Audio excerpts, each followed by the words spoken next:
স্বাগতম আজকের বাংলা নিউজে। শুরুতে দেখবেন সংবাদ শিরোনাম, এরপরে দেখবেন সম্পূর্ণরূপে বিস্তারিত। আওয়ামী লীগ ফিরলে সমন্বয়ক এনসিপিরা পালানোর পথ পাবে না, বললেন সজীব ওয়াজেদ জয়। এরপর দেখবেন আওয়ামী লীগের 2 লক্ষ কর্মী প্রস্তুত রাজধানীর ধানমন্ডিতে। বরিশালে আওয়ামী লীগ বিএনপি জামায়াত 3 পক্ষের ব্যাপক গুরুতর সংঘর্ষ, আহত 15। এরপর দেখবেন আওয়ামী লীগ ছাড়া অন্য কোনো দল বাংলাদেশে 2 বছরের বেশি টিকে থাকতে পারবে না, বললেন সোহেল তাজ।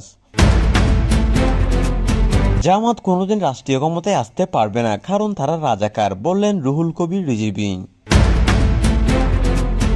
এরপর দেখবেন হবিগঞ্জে এক চাঁদাবাজকে গণপিটুনি দিয়ে হত্যা করল এলাকাবাসী। এবং সর্বশেষ দেখবেন 48 ঘন্টার মধ্যে দেশে ঢুকবে শেখ হাসিনা। এতক্ষণ শুনলেন সংবাদ শিরোনাম, এবারে দেখবেন সম্পূর্ণরূপে বিস্তারিত। আওয়ামী লীগ ছাড়া অন্য কোনো দল বাংলাদেশে 2 বছরের বেশি টিকে থাকতে পারবে না, বললেন সোহেল তাজ।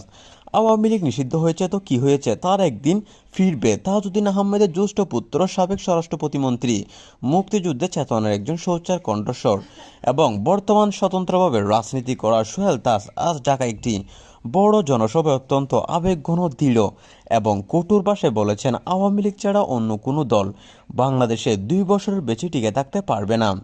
আওয়ামী লীগ শুধু একটা রাজনৈতিক দল নয়, এটা বাংলাদেশের স্বাধীনতার ভিত্তি, মুক্তিযুদ্ধের চেতনা, বঙ্গবন্ধু শেখ মুজিবুর রহমানের স্বপ্ন এবং দেশের অস্তিত্বের অবিচ্ছেদ্য অংশ।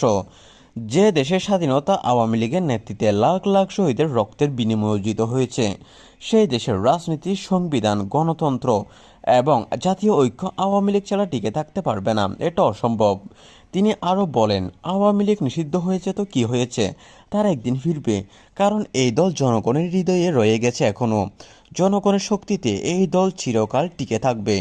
নিষেধাজ্ঞা দিয়ে দমন পীড়ন করে, মামলা হামলা করে আওয়ামী লীগকে শেষ করা যায় না। 1975-এর বঙ্গবন্ধুকে হত্যা করে যারা ভেবেছিল আওয়ামী লীগ শেষ হয়ে যাবে, তারা ভুল করেছিল। আজ যারা নিষিদ্ধ করে রেখেছে তারাও ভুল করছে। আওয়ামী লীগ জনগণের সঙ্গে আছে, জনগণের মধ্যে আছে। এটা কোনো দল নয়, এটা একটা চেতনা। আর চেতনাকে নিষিদ্ধ করা যায় না। সোহেল তাজ সতর্ক করে বলেন, যারা আওয়ামী লীগকে নিষিদ্ধ করে রেখেছে তারা দেশকে গণতান্ত্রিক ভারসাম্য নষ্ট করেছে। আওয়ামী লীগ বাদ দিলে দেশের পরিচয় অসম্পূর্ণ হয়ে পড়ে। যারা মনে করে আওয়ামী লীগ ছাড়া দেশ চলবে, তারা ভুল করেছে। 2 বছরের বেশিও কেউ টিকে থাকতে পারবে না। জনগণও চূড়ান্ত রায় দেবে। আওয়ামী লীগ ফিরে আসবে, এটা সময়ের ব্যাপার। এই বক্তব্য দেশের রাজনৈতিক অঙ্গনে, মুক্তিযুদ্ধের সংগঠনগুলোর মধ্যে এবং সামাজিক যোগাযোগ মাধ্যমে অভূতপূর্ব আলোড়ন সৃষ্টি করেছে। আওয়ামী লীগ নেতাকর্মী ও সমর্থকরা এতে ব্যাপক উৎসাহিত হয়ে এবং বলেছেন যে সোহেল তাজ সত্যিকারের দেশপ্রেমের কথা বলেছেন। সামাজিক যোগাযোগ মাধ্যমে এই মন্তব্য দ্রুত ভাইরাল হয়েছে এবং হ্যাশট্যাগে চালু হয়েছে। অনেকে হ্যাশট্যাগ ইউজ করছেন যে আওয়ামী লীগ ফিরবে, হ্যাশট্যাগ সোহেল তাজের সত্য কথা, এবং 2 বছরের বেশি সরকার টিকে থাকবে না। হাজার হাজার মানুষ এই বক্তব্য শেয়ার করেছেন এবং আওয়ামী লীগের প্রত্যাবর্তনের দাবি জানাচ্ছেন। অন্যদিকে অন্তর্বর্তী সরকারের সমর্থক এবং বিএনপির কিছু অংশ এই মন্তব্যকে রাজনৈতিক প্রতিহিংসামূলক এবং অযৌক্তিক বলে তীব্র সমালোচনা করেছেন। তারা বলেছেন যে আওয়ামী লীগের নিষেধাজ্ঞা রাষ্ট্রীয় স্বার্থে করা হয়েছে এবং এটাকে ফিরিয়ে আনার কোনো প্রশ্ন ওঠে না। কিছু বিশ্লেষক মনে করছেন যে সোহেল তাজের এই বক্তব্য আওয়ামী লীগের পুনরুদ্ধানের আন্দোলনকে নতুন করে জাগিয়ে তুলতে পারে। এই বর্তমান সরকারের বিরুদ্ধে বড় ধরনের রাজনৈতিক চাপ তৈরি করতে পারে। সোহেল তাজের এই সাহসী, আবেগঘন এবং দৃঢ় বক্তব্য নির্বাচন পরবর্তী রাজনৈতিক সংকট আরও গভীর করে তুলেছে। অনেকে মনে করছেন যে এই ধরনের বক্তব্য গণতন্ত্রের মূল্যবোধ পুনরুদ্ধারের আন্দোলনকে নতুন করে জাগিয়ে তুলবে।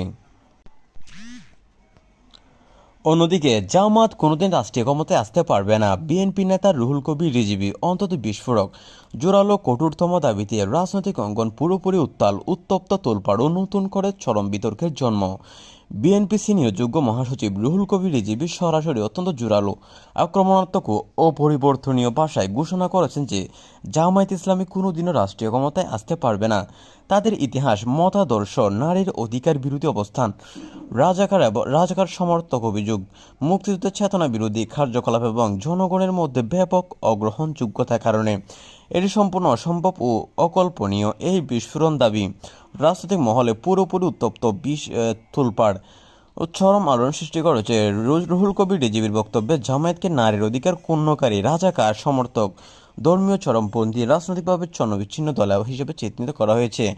বিশেষ করে জামায়াত আমিরের সাম্প্রতিক সাক্ষাৎকারে নারীদের রাষ্ট্রপ্রধান হওয়ার অযোগ্যতা উল্লেখ প্রেক্ষিতে এতে বিএনপি জামায়াতের পুরনো জোটের অবিশ্বাসাংশ বর্তমান রাজনৈতিক সম্পর্ক ও ভবিষ্যৎ জোটের সম্ভাবনা নিয়ে গভীর প্রশ্ন ও সন্দেহ উঠেছে। জামায়াতের পক্ষ থেকে তাৎক্ষণিক তীব্র প্রতিবাদ, কঠোর খণ্ডন, পাল্টা অভিযোগ, মিথ্যা প্রচারণার অভিযোগ ও আইনি পদক্ষেপের হুমকি এসেছে।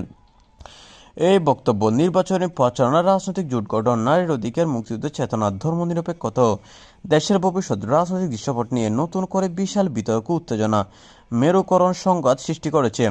বিভিন্ন রাজনৈতিক দল, নারী সংগঠন, মুক্তিযুদ্ধের গ্রুপ, বুদ্ধিজীবী, সাংবাদিক ও সাধারণ মানুষের মধ্যে তীব্র সমালোচনা, সমর্থন, পাল্টাপাল্টে বক্তব্য, সোশ্যাল মিডিয়ায় ঝড় চলছে। দেশ জুড়ে এই ইস্যুতে আলোচনায় উত্তাপ উত্তেজনা চরমে পৌঁছেছে। এই বক্তব্যে সাম্প্রতিক ফেব্রুয়ারি-মার্চ 2026 সালে নির্বাচনী জনসভা, রাজনৈতিক সমাবেশ, সাক্ষাৎকারের প্রেক্ষিতে এসেছে, যা অত্যন্ত বিতর্কিত দলীয় প্রচারণার অংশ এবং জামায়াতের পক্ষ থেকে ভিত্তিহীন অপপ্রচার বলে খণ্ডন করা হয়েছে। আরও বিস্তারিত আপডেট পেতে সঙ্গে থাকুন। অপরদিকে হবিগঞ্জে চাঁদাবাজিকে কেন্দ্র করে এক চাঁদাবাজকে কুপিয়ে হত্যা করেছে এলাকাবাসী। হবিগঞ্জের প্রতিনিধি। হবিগঞ্জের একটি এলাকায় দীর্ঘদিন ধরে চাঁদাবাজি, হুমকি, সন্ত্রাসী কর্মকাণ্ড চালিয়ে আসা এক ব্যক্তিকে স্থানীয় এলাকাবাসী কুপিয়ে হত্যা করেছে। এই ঘটনা এলাকায় ব্যাপক চাঞ্চল্যকর পরিস্থিতি সৃষ্টি হয়েছে। পুলিশ স্থানীয় সূত্রে জানায়, নিহত ব্যক্তির নামে প্রকাশ্যে অনিচ্ছুক এলাকার বিভিন্ন ব্যবসায়ী ও সাধারণ মানুষের কাছ থেকে নিয়মিত চাঁদা আদায় করতেন।